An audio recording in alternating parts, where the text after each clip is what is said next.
a veces la semana se hace eterna, pero esta vez se hace tan rápido. No queriendo que llegara este día, pero no porque lo quiera, sino porque en realidad es una gran responsabilidad. Y bueno, el Señor desde chica, en la iglesia en que crecí, se nos enseñó que uno no le puede decir no Señor, no preocupan esas dos palabras. No, sí Señor, bueno, ok. Así que y también pensando de que hemos tenido un buen maestro, un buen pastor, entonces también es difícil decir ya Señor, cómo lo hacemos. Pero bueno, Él en su gracia y su misericordia aquí está su sierva, y espero que sea un tiempo de bendición. Y se me dio la misión de compartir con ustedes bastante significativo. Primero va a acabar estas 95 tesis,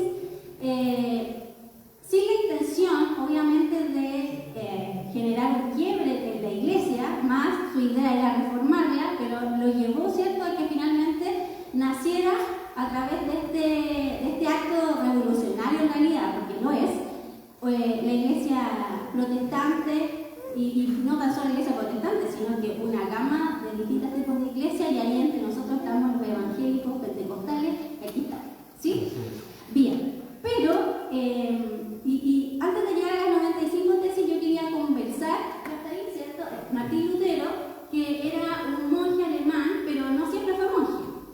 Y quiero ser breve para poder contextualizar cómo llega él a clavar estas 95 tesis y qué es lo que le impulsa a hacerlo. Porque pensamos que Martín Lutero fue el primero que se le ocurrió reformar la iglesia, y no fue así. Hubieron hombres anteriores que lo intentaron, pero algunos incluso los quemaron vivos, así, como a Hus, lo quemaron ahí vivo, al respecto por querer desafiar una construcción doctrinal que lo había hecho la iglesia más de 1000 años. Porque uno dice, ¿en qué momento, cierto, pasa todo esto en la historia de la iglesia? Nosotros en algún momento tuvimos la historia de la iglesia, pero en el periodo de la Edad Media, que es un periodo extenso de historia, ahí es donde la iglesia romana, específicamente romana, va a construir y se va a desligar de las otras iglesias. Porque la iglesia ortodoxa o la iglesia primitiva eran 5 iglesias muy importantes: la de Jerusalén, la de Alejandría, Antioquía, Constantinopla y Roma. Las 4 primeras que nombré estaban más cerca de Asia Menor, por ende tenían más cercanía, pero Roma siempre fue más alejada.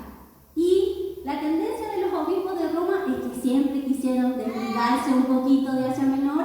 De hecho, varias veces los padres de la iglesia le escriben a los obispos de Roma porque tenían la tendencia a la lujuria y la tendencia también a la ostentación, les gustaba el lujo.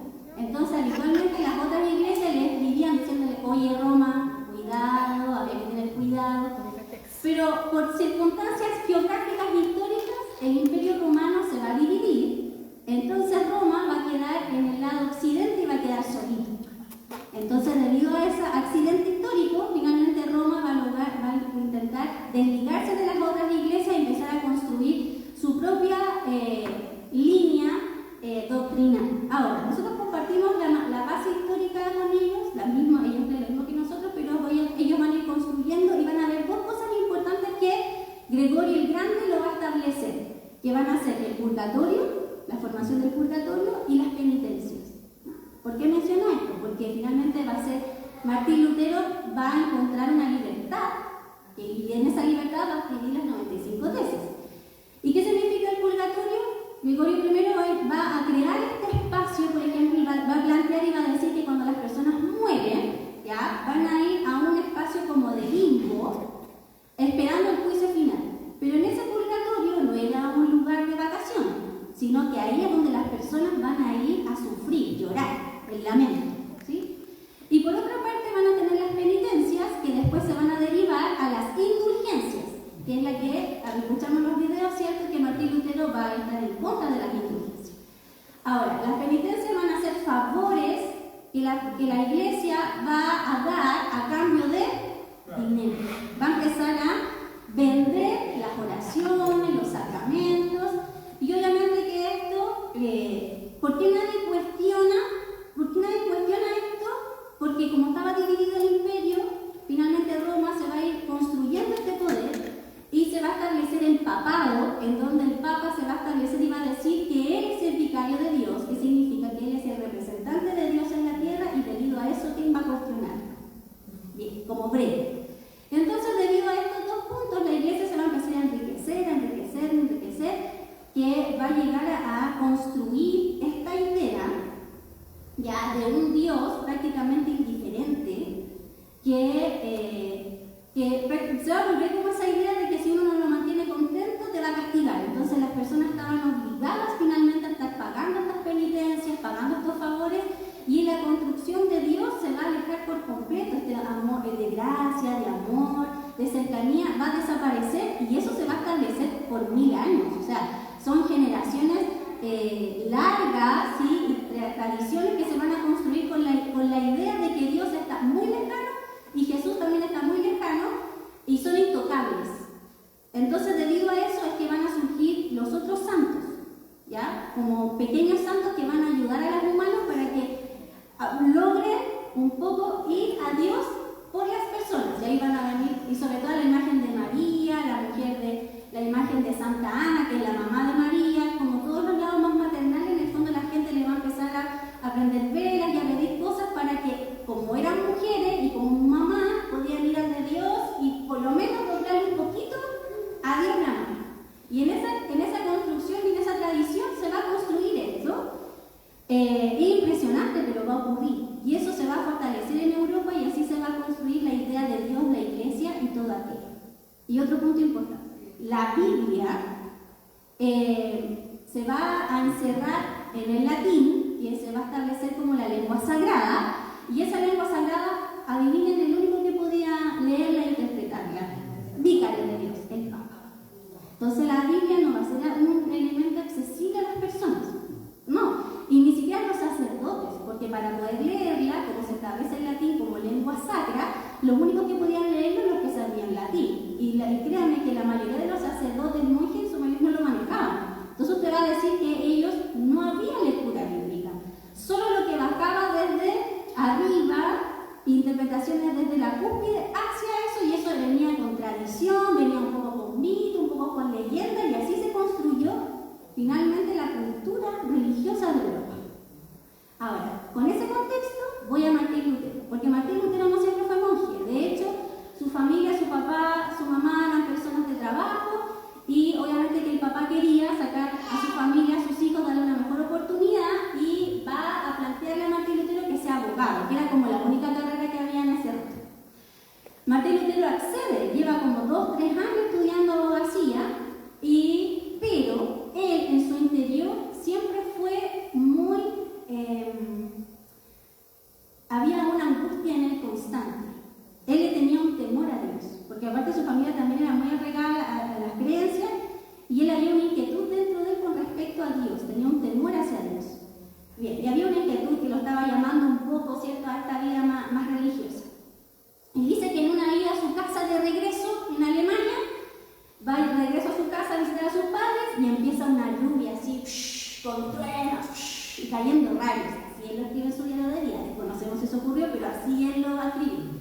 Y estaban partiéndose los árboles, y él hace una súplica a Santa Ana, y le dice: Santa Ana, si tú me permites llegar a mi casa sano y salvo, yo te prometo que me vuelvo monje. ¿Y qué creen ustedes? Ocurrió.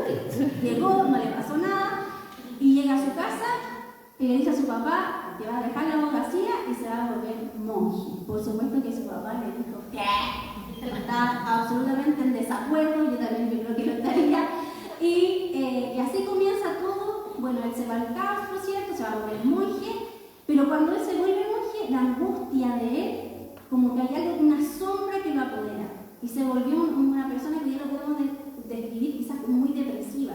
Este tema de la ira de Dios le quitaba el sueño. De hecho, contaban de que cada monje tenía como una pieza, ¿cierto? Y pasaba llorando, no comía, comenzó como en una depresión potente Martín Lutero.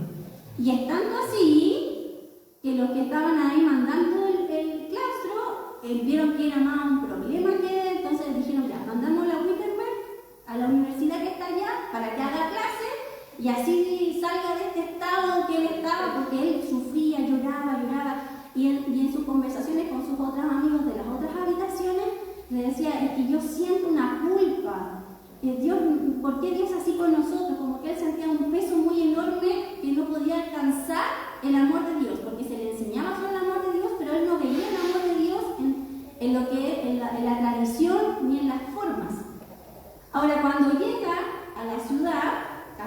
clases, una de las cosas que él le va a aumentar más esta angustia es a las madres fuera de las catedrales.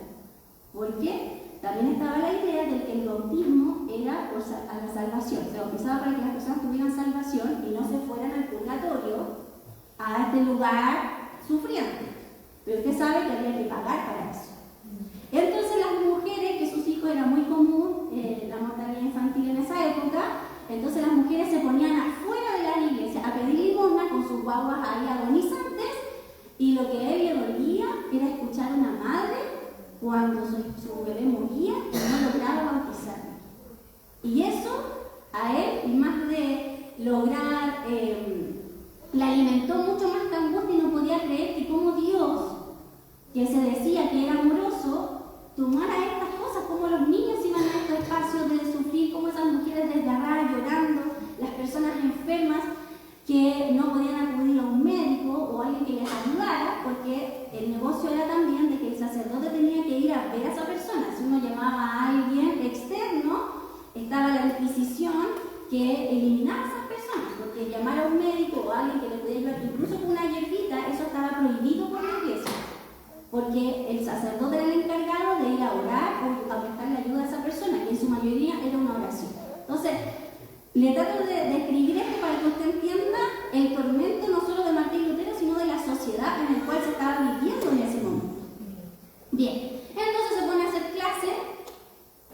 clases Martín Lutero y empieza de a poco a estudiar la escritura, porque sí estaba ahí donde él estaba en la universidad, aprendió latín, empezó a profundizar más en eso y comenzó por los salmos, ahí comenzó a ver a Cristo en los salmos, hasta que llega a Romanos. Y cuando él llega a Romanos, fue la carta que eso fue un antes y un después para Martín Lutero. Y uno de los textos que hoy día leímos, que es Romanos 5:1-2, en el cual él, cuando lo lee y se encuentra con esa escritura, para él fue un cambio absoluto, y fue tanto su revelación y su encuentro con Dios en ese momento, que en su impulso de encontrar una nueva forma de ver a Dios es que lo va a llevar a clavar las 95 tesis. ¿Voy a avanzar un momento? ¿Eso? Sí, gracias. Y clavó sus 95 tesis en la puerta de la iglesia de Wittenberg el 31 de octubre de 1517. Ahora, ¿fue las primeras que escribió? No, escribió otras tesis antes. El tema es que las quiso compartir con sus contemporáneos y la verdad que nadie lo tomó en cuenta, entonces él se dio cuenta que esta verdad no era para los eruditos, sino era para las personas. ¿Y por qué las clavó en la iglesia? Es porque estaban estas personas afuera de las catedrales pidiendo la limosna, ¿cierto?, para pagar este favor a la iglesia. Entonces, en el fondo, él entendió que esta verdad, que siempre ha sido esa verdad, porque la Biblia siempre ha estado, la verdad de Cristo siempre ha estado, pero había sido oscurecida por un tiempo histórico por la iglesia. Entonces la clava allí, y eso marca un antes y un después. ¿Usted cree que le fue bien a Martín Lutero? Por supuesto que no. Y ahí va a comenzar todo un proceso de lucha con la iglesia, y va a comenzar lo que se conoce como la Reforma Protestante. Gracias. Y dice, ¿qué es la Reforma Protestante? Yo le hice un resumen. Dice, fue un movimiento religioso del siglo XVI que buscó renovar la iglesia cristiana y volver a la autoridad de la Biblia como fundamento de la fe. Sus famosas 95 tesis criticaban los abusos dentro de la iglesia católica, especialmente la venta de indulgencias, perdones a cambio de dinero. Lo que comenzó como la búsqueda de una reforma terminó con la ruptura religiosa de Europa. ¿Ya? Ahora, cuando uno analiza la visión católica, apostólica romana, ellos lo ven como un movimiento satánico, porque dicen, ningún movimiento que sea de Dios va a dividir. ¿Sí? Esa es la perspectiva que ellos tienen. Ahora, se van a enfrentar, lo van a excomulgar, lo van a tratar de hereje, y una de las primeras acusaciones que le van a hacer el Papa a Martín Lutero era porque se atrevió a interpretar la Biblia. Esa va a ser su primera acusación. ¿Qué se cree? Ese monje que viene más encima a interpretarla y más encima compartirla con otros. Esa fue su primera denuncia. Y debido a eso, como él no se retractó, lo van a declarar hereje y lo van a excomulgar. Ahora, para él no va a ser un problema, la iglesia lo va a seguir atacando. De hecho, es bien romántico igual las escenas de Martín Lutero, porque está en la casarse, llega una bula papal y él sale y la quema con el derecho canónico, entonces, y así delante de todo el mundo. Entonces, hacer esas acciones finalmente también le estaba declarando la guerra a la iglesia, y luego de eso va a venir una reunión donde el Papa llama a Carlos V y le dice: oye, solucioname esta cosa, ¿qué está pasando aquí? Porque hay gente que se le está sumando, tenemos que solucionarlo. Y Carlos V era español, pero aún así tenía el poder en Alemania también, y lo llama. Y Martín Lutero va, y dentro de esta reunión, así como están ustedes, había nobles, burgueses, que estaban muy interesados en lo que decía Martín Lutero. Estaban interesados no porque hicieran una libertad religiosa, sino que era una oportunidad también para que los países y los reinos le pagaran en contra de la iglesia, ¿sí? Entonces estaban ahí interesados, el chismecito me llama y fueron a escuchar lo que estaba pasando ahí. ¿Y qué es lo que va a hacer Carlos V? Porque Martín Lutero hace todo un discurso bíblico y le dice: si usted me contraargumenta en base de la Biblia, yo digo que me equivoqué. Pero Carlos V y todos los que están ahí se miraron y nadie podía contraargumentar realmente lo que le estaba diciendo. Entonces, debido a eso, Carlos V le dice: bien, expulsado de Alemania. Y ahí las personas que estaban en esa reunión protestan y dicen: no, ¿por qué lo van a sacar de Alemania? Encima el rey era español, así que había como conflictos de intereses, y protestan. Y debido a esa protesta es que posteriormente se va a llamar la Reforma Protestante, ¿sí? De ahí en adelante. Ahora, Martín Lutero, no es el único reformador, hay otros, ¿ya? Porque es él, pero hay incluso algunos que ya habían empezado antes que él. Tenemos a Ulrico en Suiza, Juan Calvino en Francia y Ginebra, John Snow en Escocia, Tomás Cranmer en Inglaterra, y por supuesto reformadoras también, Catalina de Bora en Alemania, que ya va a ser la esposa de Martín Lutero, Arbula Grumbach en Alemania, Olimpia en Italia, Catarina C en Francia y Marie Dentiere en Bélgica. ¿Sabe? Un movimiento que incluso ellos van a empezar a defender a Martín Lutero y van a comenzar a expandir. Ahora, ¿sabe lo importante de la época que ayudó a expandir también las ideas? Fue la imprenta. Porque la época que pasó todo esto es la Edad Moderna. Y la Edad Moderna había un avance científico tan importante que la imprenta ya estaba. Entonces, por eso que el movimiento tomó tanta fuerza, porque se empezó a propagar muy rápidamente, no tan solo las 95 tesis, sino a las ideas de todos estos reformadores y reformadoras que van a comenzar a pelear un punto, que es la interpretación bíblica, la lectura bíblica. Eso es lo que ellos estaban defendiendo, de que todos tenemos el acceso a la lectura bíblica, y hoy día lo vamos a conocer como el sacerdocio universal. ¿Qué significa eso? De que todos los que estamos aquí, a través del Espíritu Santo, tenemos la capacidad de interpretar las Escrituras. Las Escrituras no, nosotros las leemos y las entendemos no por un mandato papal, sino porque así, tengo el opinión, gracias, porque así lo estableció Dios desde hace mucho tiempo atrás. Bien. La señorita, ¿puede avanzar, por favor? Bien, ¿en qué momento Martín Lutero va a encontrarse con Romanos 1:2? Yo se los voy a volver a leer. Romanos 5:1-2. Dice, el título que dice aquí en mi Biblia dice: resultados de la justificación. Como resultado de la justificación por la fe, estamos en paz con Dios por medio de nuestro Señor Jesucristo.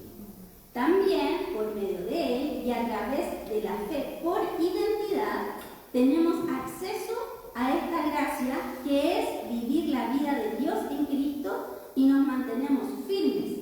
Así que nos regocijamos en la esperanza de la gloria de Dios. Una frase que va a ser la emblema de Martín Lutero es que la justificación es por fe.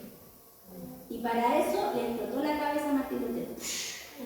Así. Hay una película también de Martín Lutero, larga, pero ese momento para él, toda la sensación de culpa y de peso y de no entender por qué Dios tenía tanta ira sobre las personas, eso fue un peso que se sacó de los hombros, de la mente. Hubo una liberación absoluta de él con este encuentro de la fe, y miró para atrás todos los siglos y él dice, le hemos mentido a las personas por muchos siglos con respecto a creer que tenían que pagar o tal vez hacer un mérito o una petición para intentar de que Dios las escuche o tener un poco de ventaja si es que van a tener salvación, porque no se sabía en este proceso del purgatorio, ¿ya? Entonces eso es lo que él también lo va a impulsar. Y debido a esto es que yo saqué 3 palabras que de lo más claro que usted conoce, pero las quiero volver a recordar, que es justificación, reconciliación y paz.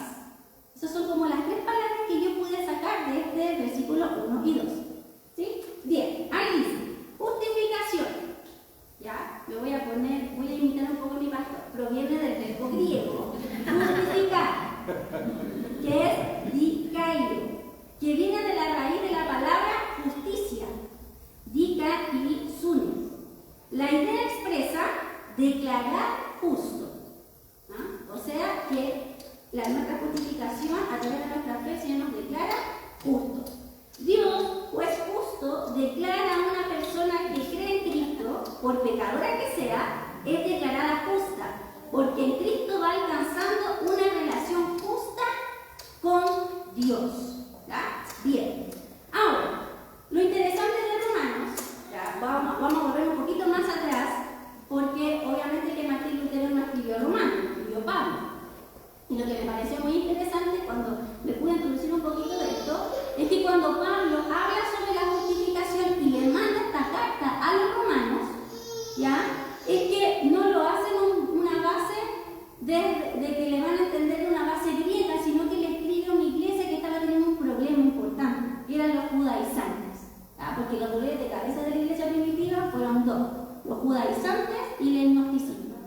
¿Sí? Y ahí, en base de todas las cartas del Nuevo Testamento, ya sea Pablo o otro escritor, van a escribir para poder ir derrotando esas ideas que se estaban dando. Y los judaizantes, ustedes saben, querían imponer nuevamente la ley, que la circuncisión, porque en el fondo veían este grupo cristiano que no estaba teniendo una tradición, y eso como que le estaba generando como un cortocircuito. Es que esto es muy bueno, muy tranquilo, todos nos amamos, pero ¿dónde está la estructura? ¿Cómo vamos a hacer la liturgia? ¿Cuándo se ora? ¿Cuándo me paro? ¿Cuándo me siento? Porque eso ocurre. Entonces, y Romanos le estaba generando conflicto a los judaizantes, a una iglesia que era 100% gentil, pero los judaizantes se habían involucrado en esa iglesia. Bien, entonces, Pablo va a hacer esta carta magnífica, pero lo que él busca con hablar de la justificación es hablar sobre la obra de Cristo. Esa es su intención, hablar sobre la obra de Cristo, y para él la obra de Cristo era a través de esta justificación. Pero él está escribiendo a los judaizantes. Entonces, tenemos que ir a lo que yo tuve que ir, a cómo entienden justificar o justicia los judíos. ¿Sí? Versos. Dice, en el pensamiento hebraico, el verbo que se traduce es rectitud. ¿Ya? Rectitud. Es tetzedek. No sé si está bien pronunciado. Su idea básica es la conformidad con una norma. O sea, la persona que es recta es porque se conforma a una norma. ¿Ya? Para que me sigan. De la misma raíz viene ser justo, ¿ya? Que es dada. Significa conformarse a la norma dada.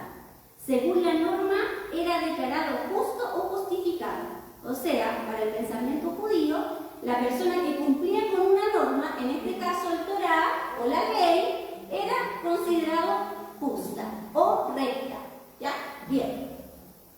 Estos conceptos van siendo utilizados dependiendo del contexto o las relaciones que se ocurren. Por ejemplo, yo les voy a dar un ejemplo para que entendamos esto. Dice, por ejemplo, Tamar, que se hizo pasar por prostituta, fue más justa que Judá porque cumplió con las convenciones, lo cual no hizo Judá. En Génesis 38:26, ahí donde se utiliza ser justa. Tamar se hizo justa porque hizo una actitud.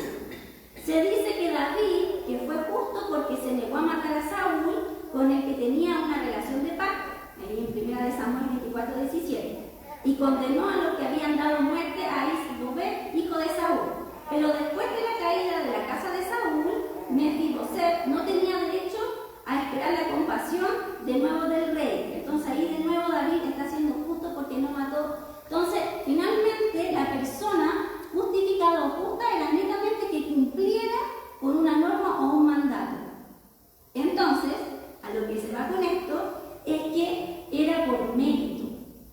La persona va a ser justa o va establecida a ser justa porque hizo algo, cumplió y hizo un mérito para ser llamada justa. A ese entendimiento es que Pablo escribe esta carta a los romanos, entendiendo, obviamente, que ellos le estaban entendiendo lo que le estaba diciendo. ¿Sí? Ahora,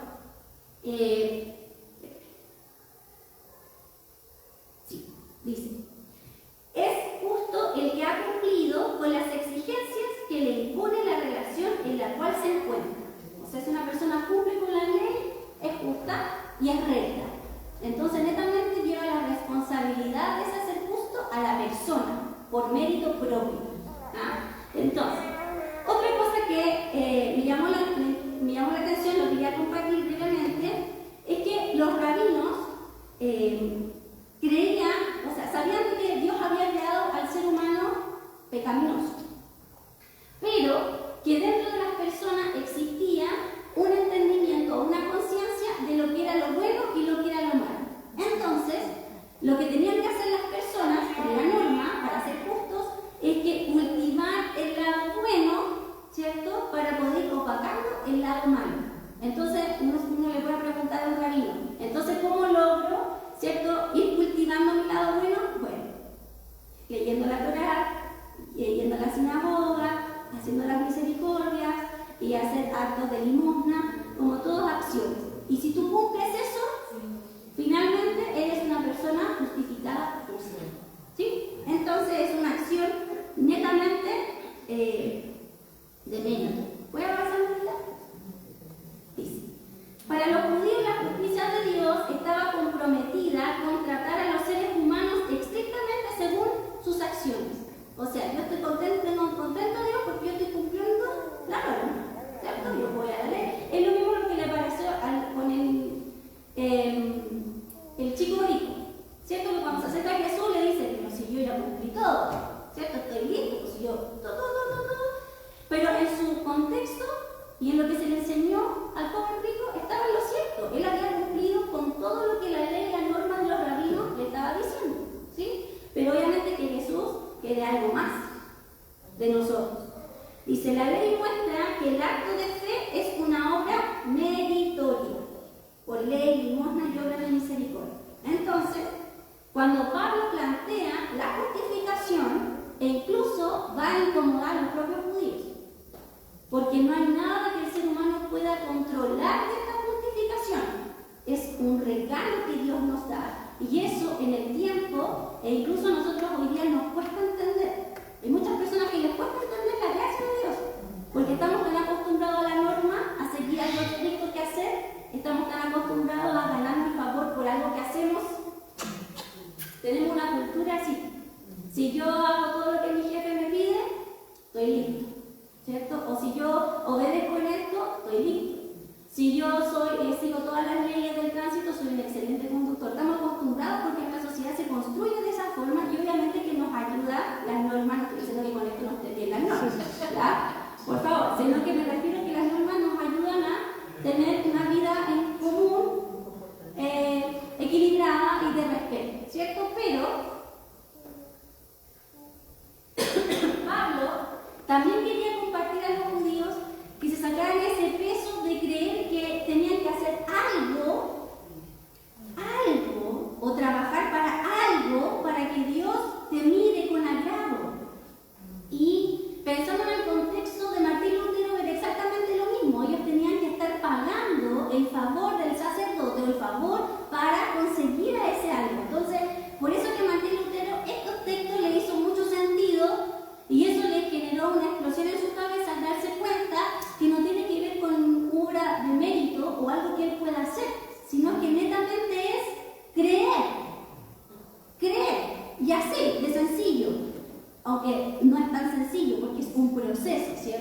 pero aún así es un acto de que incluso el hecho de que podamos ya optar con Dios es porque quiere decir que Dios ya nos estaba llamando cuando dijimos que sí. O sea, ningún proceso en el cual hemos sido llamados y traídos en este camino con Cristo es mérito de nosotros. Porque el momento exacto, el punto exacto es que Dios ya lo estuvo preparando antes para que yo dijera, sí Señor, creo el acto de fe. ¿Ah? Bien, siguiente noticia. Menos queda poquito. Dice, Pablo quería transmitir sobre la justificación, que nos pone en una nueva relación con Dios. Adquirimos una mente justa, o sea, entendemos este cambio de mente, metanoia. El medio para adquirir es la fe, que es la aceptación de la obra de Dios en Cristo. O sea, no hay nada que puedas hacer, solo fe. Imagínense para esas madres que estaban afuera de la catedral leer esas declaraciones. Que Dios las acepte y las ama y tiene el poder de sanar a sus hijos solo por fe. Eso es una liberación tremenda que va a hacer Martín Lutero y por eso se va a volver una revolución importante en Europa y en el mundo. ¿Ya? Bien. Ahora, vamos a ver con respecto a la justificación, ¿cierto? Que es un acto de gracia y él está respondiendo a unos judaizantes diciéndole, oye, no es algo que tengas que hacer, esto es simplemente un acto de fe y ese acto de fe es Dios actuando en ti con ese acto de fe. Entonces no hay nada que podamos adaptarnos del proceso con Dios. ¿Verdad? Y luego de esa justificación, tenemos a una reconciliación con Dios. Y esto es bellísimo, bellísimo. Nosotros que estamos tan acostumbrados a esto, de congregarnos, de pronto olvidamos el sentido de que fuimos reconciliados con el Dios Todopoderoso y que hoy día el Dios que creó todo nos escucha en particular a cada uno de nosotros. A veces esos detalles los olvidamos, pero es real. O sea, Dios está interesado en cada uno de nosotros, en todos nuestros micromundos. Él está interesado en eso y eso se da gracias a la justificación y ahora gracias a la reconciliación que tuvimos con Dios a través de quién? De Cristo. ¿Ya? Eso es lo que quiere decir Pablo y posteriormente va a decirlo Martín Lutero. De la raíz griega, katayazo, es la restauración del ser humano justificado a la comunión con Dios. Ahora, ¿de qué hay que reconciliarnos? La reconciliación es necesaria entre dos personas cuando ha sucedido algo que ha perturbado la comunión y ha hecho que una de ellas se sienta hostil respecto a la otra. O sea, hay una relación, la reconciliación nos habla de que hay una ruptura en la relación. Y esa ruptura está real. Nosotros con Dios había ahí algo que obstaculiza y eso es el pecado. ¿Cierto? El pecado, finalmente el pecado ha roto la comunión y se ha convertido en el obstáculo de la relación con Dios. Entonces, a través de la muerte de Cristo, ese obstáculo desaparece. Por eso es tan importante para nosotros como cristianos la cruz y la resurrección de Cristo. Amén. ¿Sí? Porque a través de esa cruz hubo una restauración en la comunión con Dios. Amén. Dios es quien ha iniciado y también ha concluido la reconciliación en Cristo. Es un acto iniciado por su amor hacia la humanidad. O sea, nosotros tampoco hicimos algo para que Dios hiciera el trato. No, Él a través de su amor, de forma espontánea, aunque había ira de Él sobre nosotros por nuestro pecado, Él mismo se puso un alto a su ira a través de su amor para que esa ira no nos alcanzara. Amén. Eso es bellísimo. Amén. La expiación. ¿Sí? Eso es lindo, porque el mismo Dios que estaba enemistado por nosotros, pero aún así Él mismo detuvo esa ira para que a través de su amor nos reconciliáramos con Él. La reconciliación es una invitación que puede ser aceptada o no. Es fuerte, pero es real. Está la invitación para todos. El que lo quiera aceptar, ahí está. El que no, bien, también Dios lo respeta. Dios ha dado a la humanidad un mensaje que debe ser proclamado a los demás. Es el mensaje por el que la reconciliación se ha llevado a cabo. Es la proclamación de que Dios hizo algo maravilloso por la humanidad. Por eso que cuando Martín Lutero estaba diciendo de que la justificación era por fe y que esto nos deriva a la paz con Dios, sabía que no lo podía guardar para él mismo. Por eso que el acto de que él, por más que es un acto romántico, el acto que él hace, el hecho de querer ir y clavar y decir, les tengo una muy buena noticia. Es una muy buena noticia. Ya no tenemos que ir a Santa Ana, María, no, ni pagar, ni prender velas, ni nada al respecto de lo que nos dice la tradición. Ahora puedes ir directamente con Dios. Por eso que la clavar esas 95 tesis es porque Él sabe que esa verdad no la puede guardar para Él. Y eso es lo que realmente Cristo vino a hacer con su reino. Por tanto, hay que hacer discípulos. Y comenta esta buena noticia que ya la hizo hace muchos siglos antes Jesús, pero después de todos los accidentes históricos había sido silenciada, y ahora Martín Lutero vuelve a establecer esas 95 tesis compartiendo esa buena noticia de que ya habíamos sido justificados, que podemos estar delante de Dios Todopoderoso, no por mérito propio, sino por el mérito de Jesús en su muerte y su resurrección. Bien, ahora la reconciliación nos lleva a algo bellísimo. Justificación, reconciliación, viene paz. Gracias. Una vez que el pecador ha sido restaurado a la comunión, se producen algunos resultados maravillosos. Dos resultados maravillosos. Primero, paz con Dios. Eso quiere decir que la ira de Dios ya no es una amenaza. O sea, ya no tenemos que estar preocupados del fuego eterno, porque no vamos a estar parte de eso. ¿Sí? No lo escuché muy convencido. ¿Sí? Eso es algo maravilloso, porque muchas personas están con ese temor constante de que va a ser el fin del mundo y el infierno, y se hacen todo un tema. Incluso personas que han compartido la misma fe tienen temor. ¿Temor de qué? Si a través de su justificación la ira de Dios ya no es una amenaza, ni en el presente, ni en el futuro. Ni en el futuro. Su ira es suprimida y ya no somos sus enemigos, sino que ahora somos sus amigos. Y segundo, que esta paz es con Dios, pero también paz con las personas. Los obstáculos entre personas han sido eliminados y hoy se disfruta de la paz mutua. Me acuerdo una vez, hace muchos años atrás, cuando la Luna fue a su recorrido misionero, ella me llegó y me comentó de que algo que una de las cosas que ella había aprendido es la importancia de la cruz, que la cruz nos reconcilia con el Padre, ¿cierto? Pero también con las personas. Eso es el significado de esta paz. ¿Sí? Y es por eso que en este proceso de entender de la justificación, que es por gracia, que es por mi fe, entender que Dios me entregó este regalo, que a la vez he reconciliado con Él, porque ya no necesito no darme vuelta en ningún lugar, puedo estar en cualquier momento de mi vida y Él me escucha y hago comunión con Él, y a través de eso Él me da paz y me da una vida en abundancia, porque ya no estoy sola. Eso se trata la obra de Cristo, en recordarnos que ya no estamos solos, no tenemos que tener nuestras enfermedades solos, no tenemos que estar combatiendo con una situación económica sola, una situación de trabajo, una situación que tenga interna, en la depresión, en la desilusión, en la pena, en la incertidumbre. La obra de Cristo nos recuerda que no estamos solos en ese proceso. Por eso que el acto de Martín Lutero de ir a clavar estas 95 tesis es porque él no puede callar esta buena noticia. Esta buena noticia, y esta es la misma invitación que nos hace la Reforma Protestante a nosotros también. Es que esta es una muy buena noticia. Amén. Es una muy buena noticia.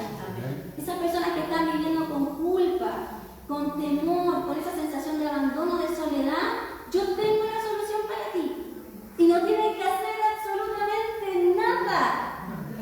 Pero nada. Solo creer. Solo creer. Y eso también es nuestro recordatorio para nosotros, como iglesia. Que a veces, cuando las personas nos acercamos a ello, a veces vamos más con la tradición que con la palabra. De pronto queremos que las personas tengan nuestras propias formas, pero Dios no tiene formas como actúan las personas.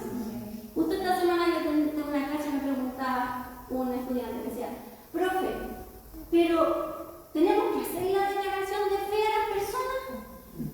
¿Es un hito importante? Puede ser que no, porque Dios actúa como Él quiere. Como Él quiere, haciendo la confesión de fe o no, si esa persona cree, eso es lo que está diciendo la Escritura, es justificada a través de ella, y su comunión ha sido restaurada. ¿Sí? Entonces, es tan buena esta noticia compartirle al otro que ya no está solo, que hay un Dios todopoderoso, que está interesado en resolver todos los asuntos de su vida, porque eso es lo maravilloso de Jesús. Y el hecho cuando Él sanaba, la sanidad de Él que hacía en cada persona lo hacía de forma integral en la persona.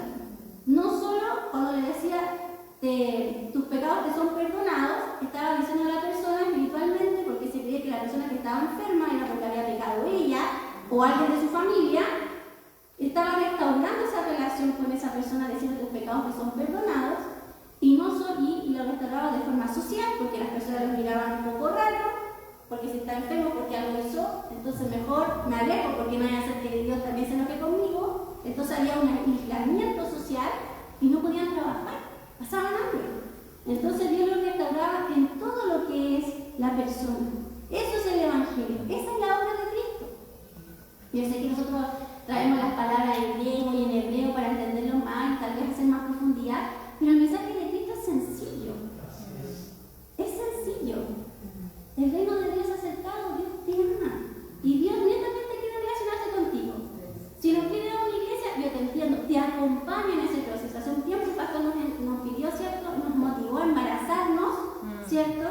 Y embarazarse también implica compartir esta buena noticia.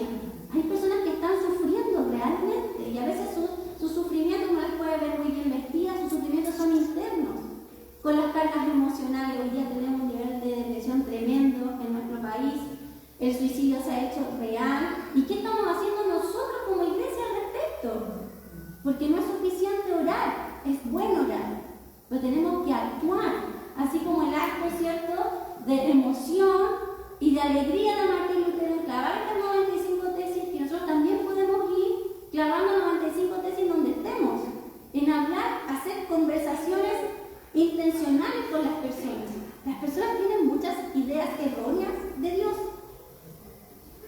Hay mucha tradición y están muchos temas del mérito. O también pensar que Dios me mandó esta prueba, es que bueno, algo tuve que hacer algo malo, es que Dios no me escucha. Y esas ideas las personas las tienen y estamos ahí nosotros para recordar, decirle no. La obra de Cristo está obrando y hoy día estoy aquí contigo para recordarte solo esto, de que Dios te ama y que Dios está interesado en transformar tu vida. Eso es lo que nos recuerda la Reforma Protestante. Lo importante de recordarnos nosotros también de por qué fuimos justificados, que no es mérito propio. No importa los años que estemos en las iglesias o los grados que podamos tener en los cargos. Seguimos siendo aprendices de este proceso de salvación. E incluso saber más conlleva una gran responsabilidad. Siento la película de Spider-Man, es real. Entonces, la idea es que podamos ir y recordar esto, no es solo el día de las iglesias evangélicas. Sin duda, me gusta cuando uno habla de Martín Lutero en su angustia, en su desesperación, porque habla de una realidad hoy día. Y él encontró entender, imagínense lo maravilloso que ha sido para él, que pasaba llorando, lamentándose, no quería comer, que ya la ira de Dios no estaba sobre él. Debe haber sido liberador, hermoso. Y nosotros también saber de que a pesar de nuestra condición de pecadores, Dios aún así nos mira, nos transforma y nos usa. Y nos hace, nos pone en posición de justo, siendo que no tenemos ningún mérito para hacerlo. Pero es su amor bellísimo en el cual se desarrolla y sigue andando aquí y en el ahora. Así que siéntase maravillado por ser justificado, por tener esta reconciliación con Dios y porque está en paz con Dios y con las personas. Amén. Así que el Señor nos motive a ir entendiendo esto de la Reforma Protestante, porque el Señor nos mueve a eso, a la reconciliación. Amén. ¿Sí? Porque no nos basta solo con saber todas estas cosas cuando tenemos contienda con otros, cuando hemos herido a los demás, cuando tenemos relaciones quebradas. El Señor nos motiva a decir, ya, vaya a hablar de la restauración, porque sin duda yo te digo que nos restauramos mutuamente, pero tiene que ser con lo otro también.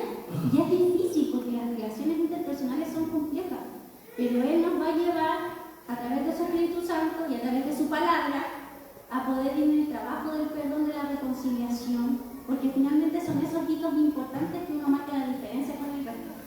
Porque el mensaje del Evangelio es testimonio. Cuando te ven transformado a ti, haciendo un acto distinto a ti, es testimonio. Entonces que el Señor nos motive a ser unos Miguel Martín Lutero o quizás los otros reformadores, ¿cierto? Para que ir a llevar esta buena noticia de la reforma, que es el mismo mensaje del reino de Dios, que es a través de la obra de Cristo. Amén. ¿Sí? Eso quería decirlo.